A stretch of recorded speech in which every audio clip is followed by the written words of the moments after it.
Hey guys, hey everyone. We have a very extra special guest today, Gunnar Gehl. Okay, Gunnar, introduce yourself. My name is Gunnar Gehl. I am a pop artist, solo artist, singer, songwriter, doing my thing, I guess. I don't really know. Do you know you're the reason why me and Monty are like besties? I do, and I'm proud to say that. I am proud to say that. That's good. Yeah. Ever since function. No, it was a little after function, huh? Yeah, it was a little after. Yeah. I'm fired up. I mean, look, now this podcast is a thing, and I know. that's why I had to come on, and that's why we're gonna do it. Yeah. Mm-hmm. When this podcast reaches success, we owe it all to you. Yeah, we're like, it's for Gunnar. Okay, so what I want to do is be a digital designer. I want to be like, for like concerts, I want to be able to like put together the promo poster and stuff. So yeah, that's basically it. So I still want to work like in the music industry or like in that type of industry. So yeah, I don't know, we'll see. That's good. I like that for you. Thanks. Hey Gunnar, do you want to tell us about your career path? Yeah, what do you do? Yeah. I mean, I make music. I'm a performer. I'm a singer-songwriter. I think it's kind of spoken for, but you're a golfer too. I'm a wannabe golfer, I should say. He does many things.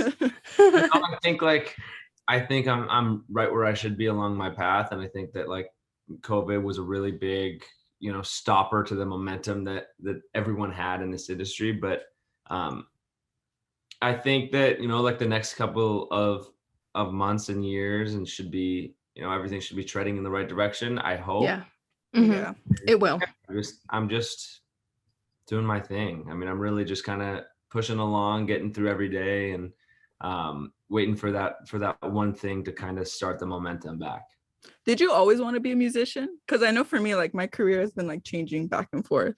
Yeah, I mean, I wouldn't say I've always loved music, and I always like wanted to continue to do music, but I don't know if I really wanted to do it like seriously. When I was when I was first starting high school, like I think I just I wanted to go to university. I wanted to do like the whole thing, and I think like the more that I followed my passions for music, the more that my idea of like what I could really do with it changed. So once I realized once I really tapped into myself as an artist and like really started figuring it out, the more passion I had, the more that I obviously really wanted to do this and pursue it. And then that first tour that connected all of us, that was like the real, tell-all moment of this is what I want to do. Yeah. Yeah. Monty, what about you? Like, I know you want to be a singer too, but that was always your path. Yeah. Well, okay, so when I was really little, like I've always wanted to be like a performer, like perform somehow, some way, you know what I mean? So it's always been something that's always been in the back of my mind. And I've told Gunnar this before, but like my parents really want me to go to college.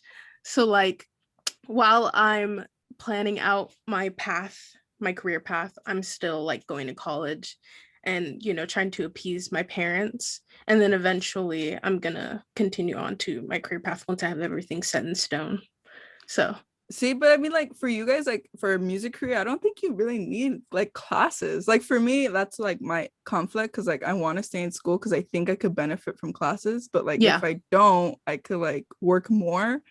So I don't know, but like for you guys, I don't think you guys would need college. I don't know.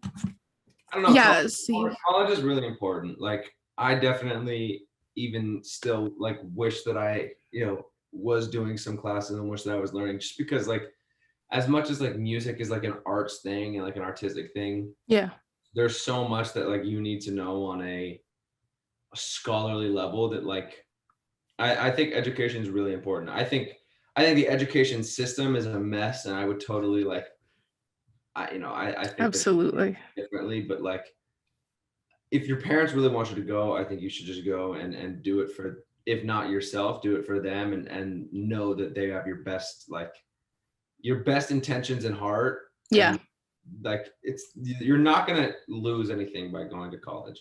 Like I'm gonna lose money. If I was not busy every single day, like doing like with an inconsistent schedule, like because of my work, then I would be in college for sure.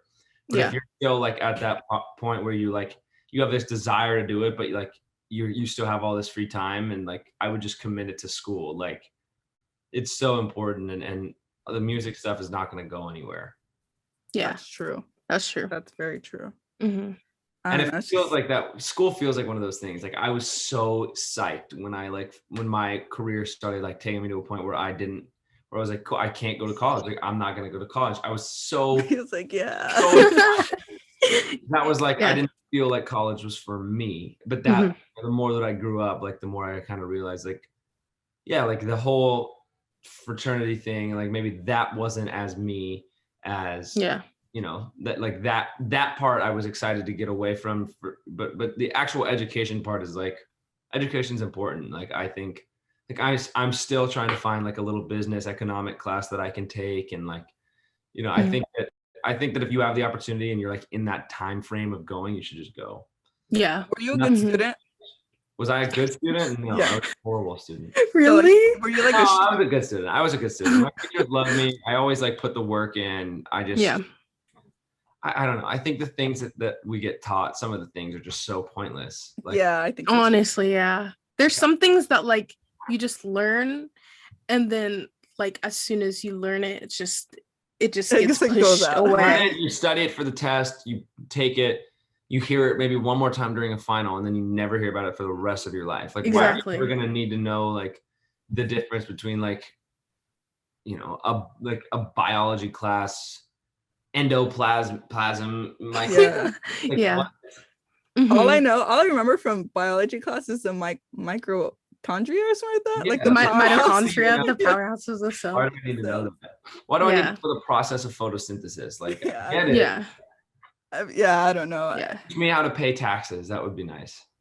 Oh my god, that would be so much more useful. I always say like they should have classes that like teach you about the real world, like driver's ed or like paying taxes, paying bills. Like that's important stuff. Sure. Yeah, I know when my parents were my age, they had like driver's ed class like in their school, which I think is really cool. I could be driving by now. I know. Oh my god. What age did you did you graduate high school? I graduated high school, on time. I had to drop out of my like the class that I was in, and the school that I was in, because I was on tour or whatever, and they wouldn't let me do it online because my school didn't like have it.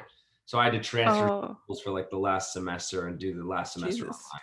Really? Yeah, because I was gonna ask you, like, did you have any colleges in mind? Because like I want to go to UCLA. I wanted to go to USC. I got into USC. I was supposed to go. Oh, wow. I was gonna go there. I wanted to go there too. Wow.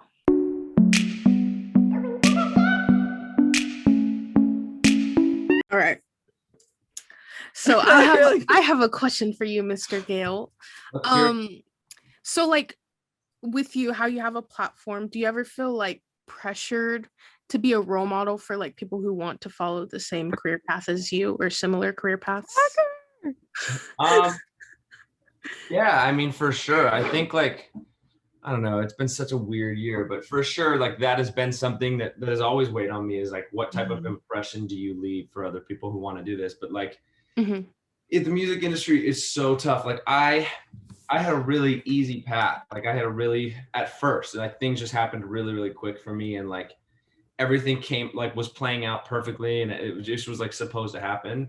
Right. And then now everything's like at standstill, and everything feels like out of rhythm, and like there's no guarantee. And I think so much of the music industry is just like right place, right time. Like, you know, do I think the world was ready for like a Billie Eilish, you know, 5 years ago? No, but like, and it's just crazy. The whole industry, everything's so bizarre and so crazy. I think you need to make a song go viral on TikTok.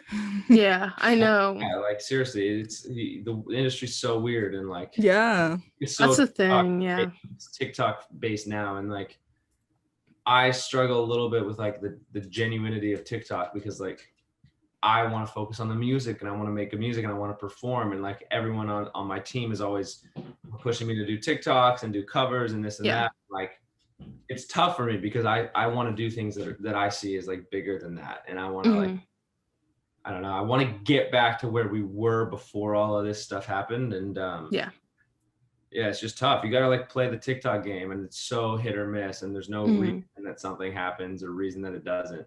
The algorithm's so weird. Yeah. That's the thing. It's like everything is all by chance. Like there's not a guarantee that your video is going to blow up, or you know, you kind of just have to wait it out and see, you know. It's crazy though, because like if you turn on the radio, it's like every song that plays is from TikTok. Yeah, that's so true.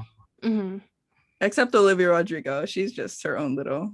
I know. Thing like she blew up because of TikTok. Like she blew up. I would have had no idea who Olivia Rodrigo was at the time, but all I could see on my For You page was the fact that she was going through this breakup and Driver's License was this song. And I was like, whoa, what is this? And then you listen and the song's incredible, but like that song got its platform, or like I at least found out about it through TikTok. Yeah. It's all TikTok. Everything TikTok. Everything TikTok. Like I found out about Doja Cat through TikTok. Like it was the mood. I think I did too. Yeah. Like that thing. Yeah. Well, I mean, like I see a lot of people like commenting on your stuff, Gunnar, like, oh, I just found you, like gonna start listening. And I'm like, what? It makes you so happy. Yeah. I mean, that's awesome. That's the goal, right? Is to have people discover you and whatever.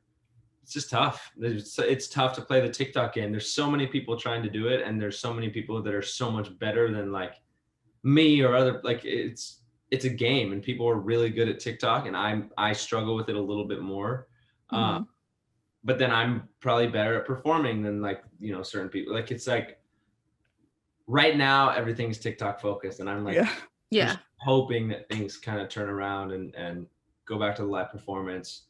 Maybe after COVID, like TikTok will kind of die down, because that's all we're stuck with right now. I love TikTok. Like I love it. Like I love doing content that's like genuine to me. And I spend hours on TikTok, but it's just a matter. It's so crazy because that's where the music industry is. So it's like I go to like pleasure to like watch funny videos, and then I also have to like look at it as a work platform too. So fascinating. I wonder if that's how like the bigger creators also make it feel like they have to, like that's their workspace, you know. It's not really like a getaway like as it is to us. Well, I know there's some creators that like they'll just post and then immediately get off because I don't know, they just feel like it's too pressuring, like trying to see the numbers and everything, so they have to get off because like most of us is for fun, but then for some people it's a whole career. So for sure. Yeah. I mean, good for them though. What's your guys' favorite song right now? Let me look at my music real quick. Let me think. Oh, I really like Pain by Pink Pantheress. Have you guys heard of Pink Pantheress? She's really good. A few of her songs have went viral on TikTok. Like she got like fame. Yeah, a lot of her like fame and stuff from TikTok, which is really cool. But listen, Passion is really good. So yeah. That's one of my favorite songs at the moment. Not the Euphoria song. You know, that reminded me of that Shawn Mendes TikTok where it's like, give me your best baby. And everyone was like mocking him, like Jonas, like duetted. The TikTok that he posted was so funny. I know. I have it saved in my favorites as like one of the videos that makes me laugh. Oh God. Okay, I want to hear your all right. Okay, hit me with your best baby yes. Baby, yeah. I think even like Camila like mocked him, right? Yeah, I think so. And that's a perfect example. Is like that's just like straight up him not knowing what the hell to do. Yeah, I know. I wonder if that was planned. It doesn't look planned, but I mean, no. I don't think it was planned at all. I just feel like he genuinely didn't know what to do. Okay, my favorite song right now is Heaven Angel by The Driver Era, which is really good. It has like this funky bass line. It's really good. I'll look at now is You Right by Doja and The Weeknd. I wonder if I've heard that one. Is that off her new album? Yeah. I feel like I've heard it. So good. I feel like I've heard it before. Yeah. Pretty melody. My second favorite song right now is "Who Cares" by some guy. some guy. I don't know his name. What's like your favorite song that you released? Because you have to, it's like picking a favorite child. Yeah. That's really tough. Okay, let's just say your favorite song off the EP. Mm-hmm. I think "Good Enough" is a really special song. Sounds really good. "Good Enough" is probably one of my favorite ones off the EP. And then, I don't know why, but I feel like "Good Enough" would be like in a movie, like in a rom-com or And then I think like recently, I still think "Somewhere We Can Be Alone" is like so good. That's the club song. It's so funny because "Good Enough" and "Somewhere We Can Be Alone" are like polar opposites. Yeah. But that's what the cool part is, like this whole COVID thing. Like I had such like this lane that I was going down, and then everything happened. I'm like, you know what? Screw it. Like I just want to put out cool music, and whether it's like one song's this style, one song's this style. It's like it's all just music, and like I'm just gonna be an artist and like do things that I like and enjoy. Yeah. Hey, Olivia Rodrigo did it. So can you? Yeah. Her album's like all over the place, but it's amazing. So I know, I love it, and I think it's cool because if you're not just staying in the same like lane with just the same type of music, if you have different types of like music, there's people that you can grab audiences from. Like I was gonna you can like, if somebody likes like a slower tempo song, it's like, oh, this audience will love this song, and then that's how you kind of gain your audience, which I like. Totally.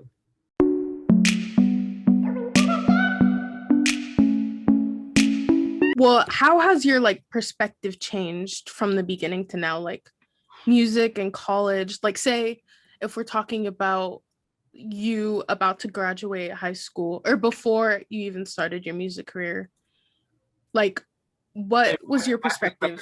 My perspective has gone all over the place. Like like when I was in high school, music was like this far-fetched thing that was never gonna actually happen.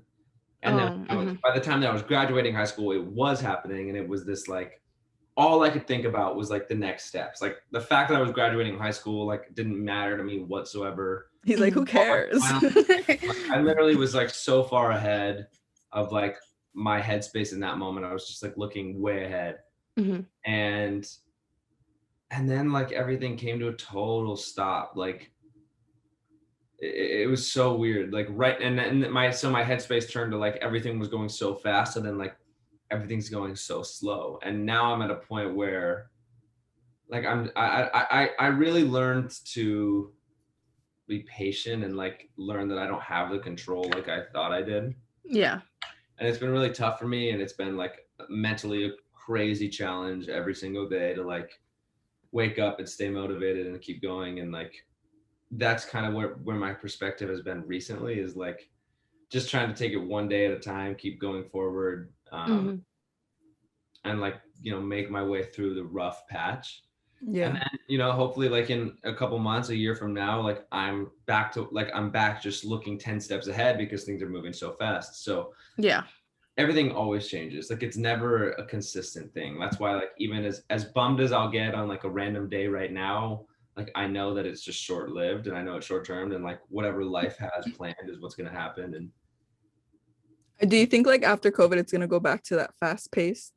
Man, I hope so. Like it's there's so much politics in it too that like I couldn't even step my feet into explaining, because it would take this whole entire thing. But like yeah, there's so much to it. Like the world doesn't work really as much as I thought it did, about just like putting a good song out and like all of a sudden the world hearing it. Like there's so much politics, and there's the statistic is like some number like 50,000 songs get released a day, you know. Wow. Are you serious?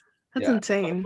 The only way for like how the hell are you supposed to get your song? It's 1 out of 50,000 a day. Yeah. To like be something that's important to the world.